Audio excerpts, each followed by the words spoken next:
Hello there. What is going on, everyone? Today we're going to be talking about the Siegebreaker, otherwise known as the Onager class Star Destroyer for Star Wars Armada. This ship is a powerhouse and is extremely deadly. We're going to be talking about this ship and the two different versions of it. We're going to talk about the super weapons that come in here, the extreme range ignition attacks. We're going to be talking about the titles, as well as a couple of sample build ideas. So how might you run this ship on your tabletops at home?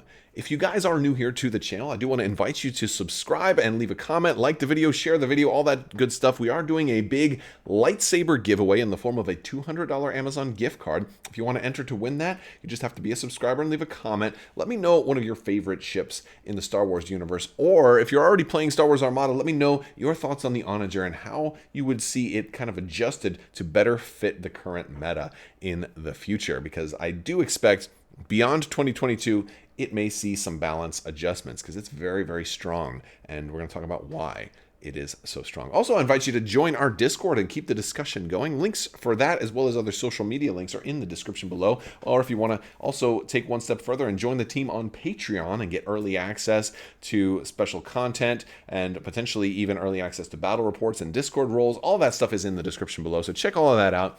But with all that being said, let's dive into the Onager.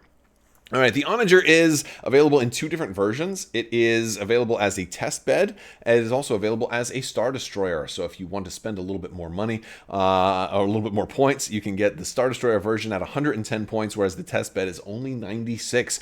Very affordable, but still puts out a massive amount of damage. This ship is no joke, folks. It's known by a couple of different distinctive features. It's got this large head, which is going to actually block access to parts of the other ship. So like flanking the ship is a little more difficult because the hammerhead feature is also reflected on the cardboard, which we'll look at in a moment. It's also a 10 hull ship. Has 5 shields in the front, so you got to chew through 15 points if you're coming directly at it, and that's before it spends its brace or redirect. And it also is the first Imperial ship to have salvo. Salvo being the ability to counter back at your opponent.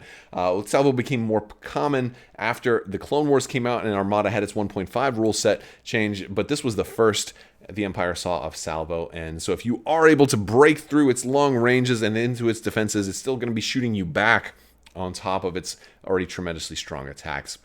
The ship is also capable of going speed 3 for a large ship. That's not too common, and some versions like the Onager can take the support team, which allow it to go potentially even faster.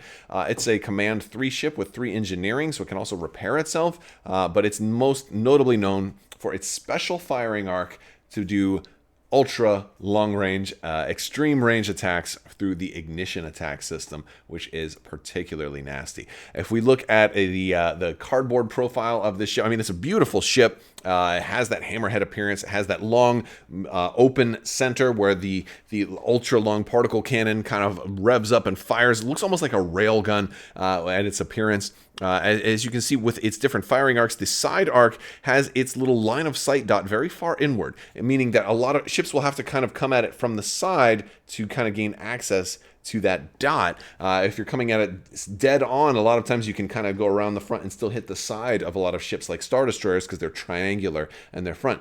But this one, it's only got 2 shields typically on its sides, even though the stock image shows a 4 there.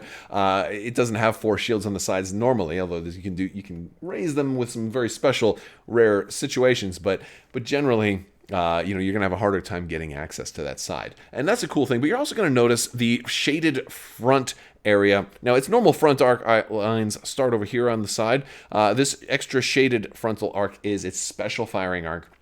That is going to still be considered part of the front arc, and if you attack with that, it's still going to count as a front arc attack, but it's also got a subset that it's a ignition attack, and it must be your first attack if you have a token placed, an ignition token placed.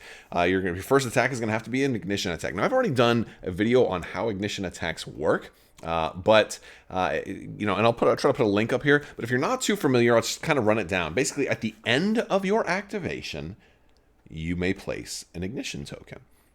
Then on your subsequent turn, if you have an ignition token down, you may make an ignition attack as your first attack. You can't attack first and then go with an ignition attack second. It would have to be your first attack if you're going to attack and if you have a token down. And if there's somebody that you can hit, because it has to be in that line of sight from your more narrow ignition arc. Basically, it's that particle cannon firing. It doesn't have as much flexibility. You can't aim it as wide, right? But the farther away you get, the wider that arc does get. Now, this can attack beyond long range. Attacks beyond long range are considered extreme range attacks, and you measure you measure range normally, but you gather dice based on their distance from the token, not from their distance from you. Even if that ship is closer to you than the token, for the ignition attack, you still measure dice based on the token. What this means is that you can potentially roll blue dice at long range, black dice at long range. You can roll some of those dice beyond long range. There are different super weapon upgrades which will allow you to place your token farther and farther away. By default, with no upgrades at all, a ship that has ignition, especially a special firing arc for ignition attacks, will allow you to place your token at close range of your ship. So that's still a decent way. And then that will allow you basically to roll black dice at long range if you have a black dice in your ignition pool. So you're going to, it's still going to be the range of the attack. It's still going to be a long or extreme range attack, but you can extend that range out quite far. In this example from Fantasy Flight Games, posted on one of their old original articles, we're actually showing an ignition token placed at medium range. Now, how do you get ignition tokens placed at medium or long range? Through the super weapon upgrade that the Onagers have. There are two different super weapons available for the Onager. There are the orbital bombardment particle cannons and the super heavy composite beam turbo lasers. They are 5 and 7 costs respectively. I'll start with on the left. The orbital bombardment particle cannon allows you to place your ignition token at long range. This is your Hail Mary shot. This one allows you to place this thing all the way at long range, and then when you're shooting the next turn, you're able to measure long range from the token. So basically, double long range shot. At that range, though, you probably only have red dice on your opponent, but it does happen to also have a special red dice critical that can only be triggered off of an ignition attack. That does say that each other ship at distance 1 of the defender suffers 2 damage, and each squadron at distance 1 of the defender suffers 1 damage. So it's splash damage for everybody else near who you're shooting, although it doesn't do extra damage to the target itself. And that is a 5-point upgrade. You have also a medium ignition attack on the super heavy composite beam turbo lasers. Now this one is actually 2 more points. It's actually 7 points total to get the super heavy composite beam turbo laser upgrade. Although that only lets you place your ignition token at medium range. You're still able to measure long range from that token. It's just not quite as far as the reach of the bombardment particle cannons. However, the reason that this one's more expensive is because its critical effect can do way more damage to a single target. And splash damage is great, but a lot of times ships will scatter if they see this coming. Whereas this one, there's no running from this one. This one is a lot of damage all to one target. If you're able to get this critical effect off, it's going to say that the defender suffers 1 damage. This occurs once for each red or blue critical icon in the pool. And of course, this is only for ignition attacks, so this one's going to work well if you had both red and blue dice in your ignition arc. Massive amount of damage because all of that damage is on top of the attack damage already. This will actually happen first. So very, very nasty attack. I really like it. I like this one quite a bit. Let's talk about the Testbed. This is our cheaper version of the Onager and perhaps maybe the most undercosted ship in the game. At 96 points, it is still a large ship with 10 hull, 5 shields in the front, and it's not an easy ship to kill, especially the fact that it can start shooting at you from very, very, very far ranges with the ignition attack. It's got 4 dice in the front, 3 dice in the side, 2 dice in the rear. We're looking at a red, 2 blue, and a black in the front, 2 red and a blue in the side, and a red and a blue in the rear. So its side arc actually has more long-range dice than its front arc, which is a little different for large ships, especially for the Empire. They tend to be more front-focused. And while they are more front-focused as far as total number of dice, the long-range attacks work a little bit better from the sides. Although it doesn't have a very big dice pool. The big claim to fame on this particular ship is its ignition arc, which has a whopping 7 dice, 4 red and 3 black. This is a very, very effective ship at long and longer and extreme ranges. It's got 3 command, 1 squadron, 3 engineering. It's not pushing any squadrons, really. It's got a single black die for anti-squadron. So it's really... This one's trying to be pretty much the glass cannon. It's got everything... All of its bananas are thrown into the basket of the ignition attack. And it helps out with that. With its upgrades, it has an officer, 2 weapons teams, a support team, and a super weapon. Now, obviously, the weapons teams are going to be helpful with trying to do things to help you get rerolls and extra dice mitigation for any type of ignition attack that you're doing. The support team is a very interesting one here because I have run these with virtually no upgrades at all and just engine techs on the support team before, just to give them the ability to potentially move at speed 4. If you're running nav on these guys, you can run them at speed 3 and then use engine techs for speed 4. It's kind of crazy. And it's not necessarily how they're intended to be used, but it is kind of cool, especially if you're running closer range ignition attacks and want to kind of get into that position early and then slow down rapidly. They can help you do that. Or if you need to escape, I guess, or if you just try to be weird. I don't really recommend engine techs on these very often, but it is an option. So that's something that you can do. And then of course the super weapon slot, which both versions are going to have.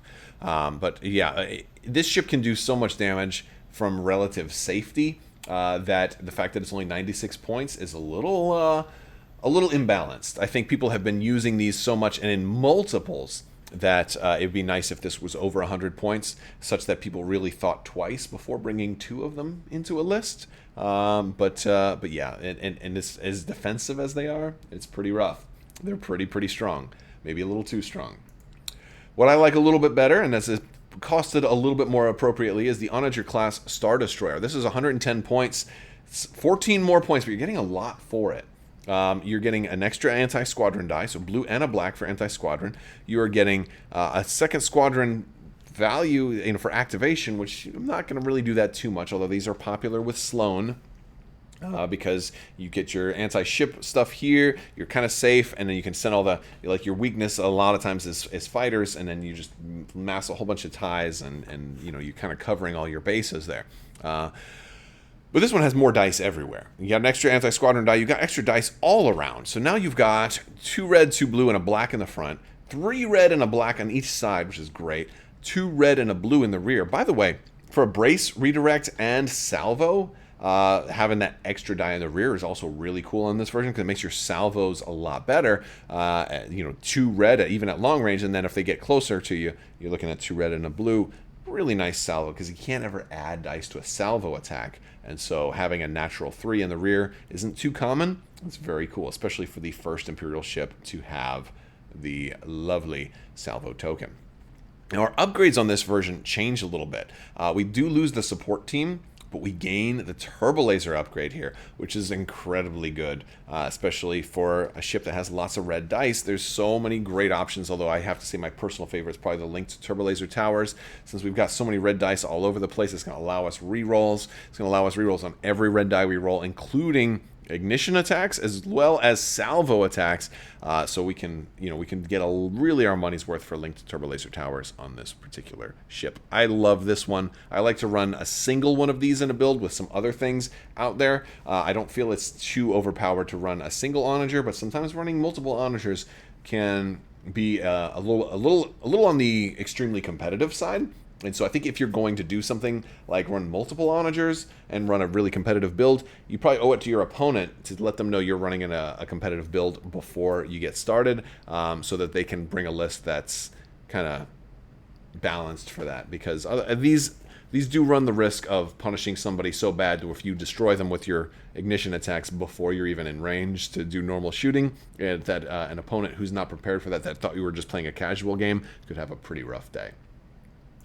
I want to talk about some of the titles for this. Let's talk about the Rake Hell first. Our Rake Hell is costs only 4 and does allow you to turn while at speed 0. If you do a nav command, it says while executing a 0 speed maneuver, you can resolve clicks of yaw at the speed 0 joint and are treated as having a yaw value of 1 for that maneuver. So basically, I've got a tool here. So generally what you're going to, normally you would move, you'd put your ship, you'd lock it in to this joint, and then you'd move it up to here, right? If you were speed 1, or I'd put it here, and then I'd move there. What you're going to do to kind of do that 0 speed turn is basically lock it in here at the speed 1, and then turn and kind of turn the ship with it. Of course, you have to do that. You have to say what you're going to do first, because this works a little differently than other stuff, because you kind of have to lock it in first and then remove and then put it back or whatever. So generally, what I like to do, instead of kind of sliding the ship with the turn, because normally you can't do that. Normally you lock in the tool and then move the ship. But you have to lock it in before it's turned first, and then say what you were doing. So you have to very, very clearly tell your opponent what you're doing. Also, if you have a nav dial instead of a token, you can apply the dial's effect to give an extra yaw to this. So it is possible with a nav dial to do a 2 speed, so you can add 1 extra yaw if you have the dial, which is kind of cool. So basically, you can be like, I'm pointing this way, and then I could end up facing that way instead without actually moving forward.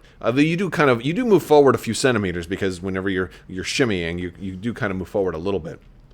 But what I would suggest is having a friend or your opponent help you hold the tool down, kind of lock it into the ship's base, then pick the ship up, then turn what you've already promised you were doing, and then place the ship there. That's I think the cleanest way to do it. So that's how I would suggest doing your 0 speed maneuvers. And Raquel works well for ultra long range ships, especially if you're using the long range ignition super weapon. If you wanted to stay in a good spot, but maybe just adjust because the fleet's trying to move fast to try to flank you, but whether you don't maybe want to move into long range for them, because you might as well stay at speed 0 if nobody can shoot at you, right? And so it allows you to adjust there. Next up, at 5 points, we have the Cataclysm. This one it allows you, if you have a token, a concentrated fire token, it allows you to place your ignition token at the start of the ship phase or after the start of the ship phase, as opposed to at the end of your activation. Now, this won't matter on turns 2 through 6 very much. It allows you to correct for errors if you placed your token in the wrong spot, or if somebody went after you and you ended up misjudging where they were going to move. The big draw for Cataclysm, however, is actually for the turn 1 shot, because normally, since you're placing your token at the end of your activation, normally an Onager cannot fire a super weapon or an ignition attack on the first round, which also means typically an Onager can't fire at all on the first round. That's what's typical. However, in this case, if you were able to get a concentrate fire token by the start of the ship phase, you can then spend that immediately, drop your ignition token, allowing you to fire on the first round. Now this requires a couple of things. It requires you have some activation advantage, so you can place your Cataclysm Onager at just the right spot where opponents already have ships that are down. It also requires that you are running a kind of a long range, like the orbital bombardment particle cannons, so that you can reach them, or a similarly maybe an objective that has opponents deployed farther forward, like an ambush zone or something like that. It also requires that you have a way to get a token right away. Like maybe you're running Tarkin, or maybe you have Hondo Anaka or something like that. There are ways to do that, but it requires a whole lot of setup. And the big payoff is that round 1 shot, although that can be a little toxic. A lot of people who complain that the Onager is a little too competitive or too strong in competitive environments, this is one of the things they point to, is that round 1 shot can sometimes remove a ship from the game before it's even had an opportunity to be activated, which definitely leans itself to a kind of a feels bad scenario. Or sometimes they'll run something like your officer your intel officer who's going to say like, oh, instead of that, I'm going to go for your flagship and target your brace with the intel officer, and now I've got this massive attack coming, and if you want to brace it, you're going to lose your brace for the whole game. And by the way, it's only round 1. You already lost your brace, right? So there are some feels bads that can happen with Cataclysm. So that might be something that changes over time. But as of right now, that's how it works. Next up, we have the 10-point title, Sunder. This is actually one of my favorite titles. I feel like it's probably not going to change because it is costed a little more appropriately at 10 points. And it has the blue or black critical effect where it can allow you to discard the card to remove an upgrade. It can be offensive, defensive retrofit. It can be ordnance, ion, or turbo laser upgrades. So it's not every upgrade. You can't get people that way. You can't get teams. You can't get officers or commanders.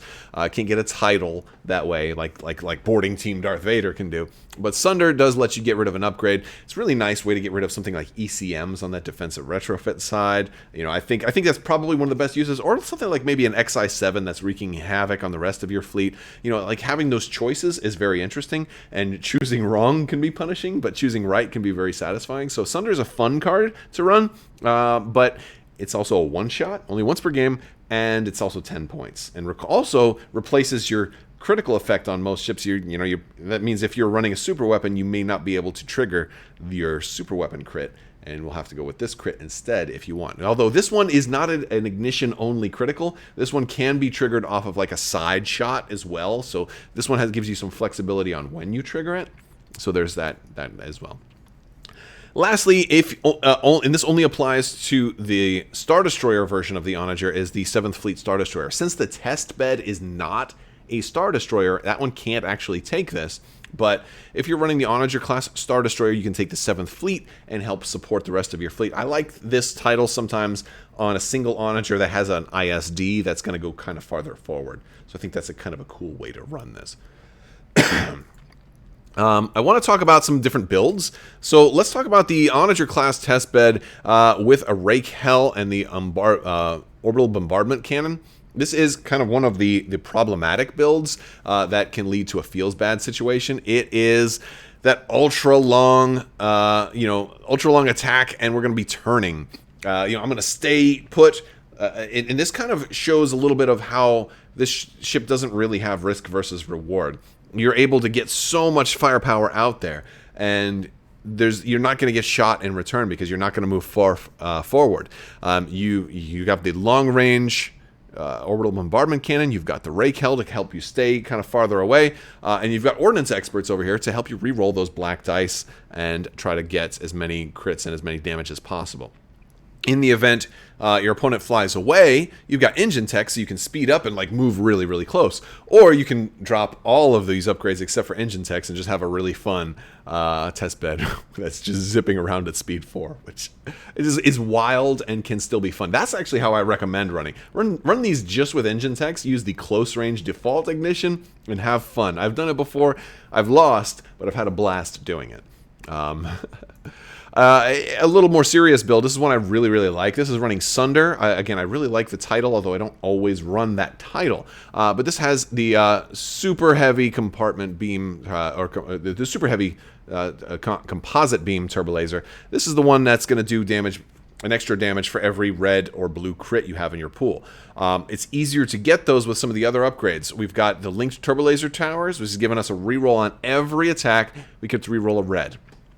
I love that all the time. One of the best upgrades in the game. To help this even work better, we've got Gunnery Chief Varnillion. She's letting you swap a dice on and off. And all of a sudden, now I can maybe start with a crit, or maybe that first attack is it's a complete whiff. I got like all nothing. And oh, by the way, you've got an evade, and I have only a single red crit showing. Oh boy. Okay, you know what? Let me store this crit on her for safekeeping for later on when I'm really gonna need it, right? Or vice versa. You know what? Oh, you know what? Now I need it. I can swap this out. Or oh, you know what? I got an accuracy, but I don't need it now. Let me swap out this accuracy for a blank red die that I had stored on her, and now I can re-roll the blank red die with linked turbo laser towers. So you get so much dice manipulation and control with these two. It really lends itself to the super heavy. I also put Fire Control Team on here because that's something I don't often get to do. Sunder is a really cool crit, but I may not want to trigger that because I may want super heavy. Also, by the way, I have 3 crits on this ship. I have the default crit as well. So Fire Control Team is going to give me a ton of value added on this ship because I'll be able to choose 2 different critical effects. I can do super heavy and then also get the face-up damage for the first one that goes through. with the default crit, or on the times that I want to run Sunder, I can get Sunder and this, or I can get Sunder and the default crit. I have a lot of options. Now, Sunder's only once per game, but once this is gone, I'll still be able to use Fire Control because I'll still have the default crit and the super heavy. So I think this is a good ship for Fire Control team. A little more toxic build here, too, is we've got Intel Officer and Cataclysm. We went back to the Onager Testbed. Again, this cheaper version of the ship with the long-range attack. We're going to have Hondo Anaka or Tarkin somewhere in this fleet, but they don't have to be on this ship. And basically, I'll be able to deploy this ship, take a round one shot. I'll have an Intel Officer. I can Veteran Gunners. If I don't like the shot, I can re-roll. I have Weapons Battery Techs to help me try to get that critical I need to trigger this effect, so I can also do splash damage to a whole bunch of your fleet.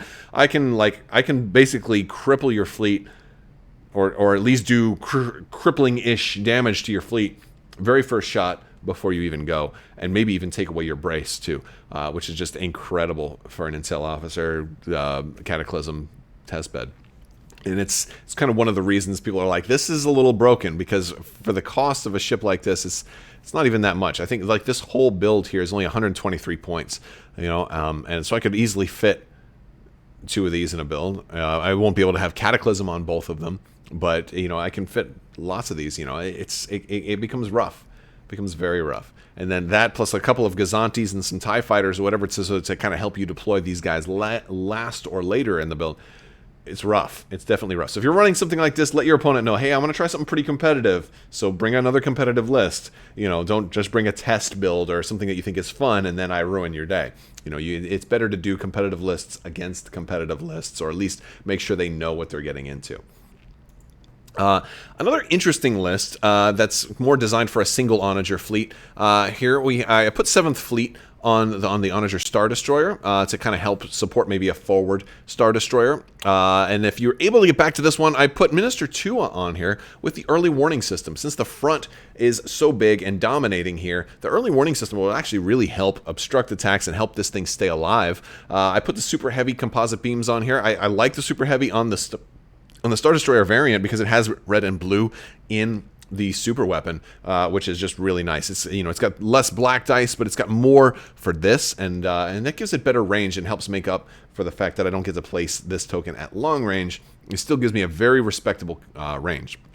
Also put XI7 on here because that's pretty good on almost everything. It's not going to help me with the anti-squadron stuff, but I have Ordnance Experts to help with the anti-squadron. Plus, I'm going to have some black dice in just about all of my attack pools, so I got a little bit of stuff in here. And then I put Veteran Gunners in here too, just in case. I probably would pop the Veteran Gunners first, and then maybe the Ordnance Experts afterwards, just to give me, in case you whiff the roll. And they're fairly cheap too. Veteran Gunners are affordable, and I think they're pretty cool.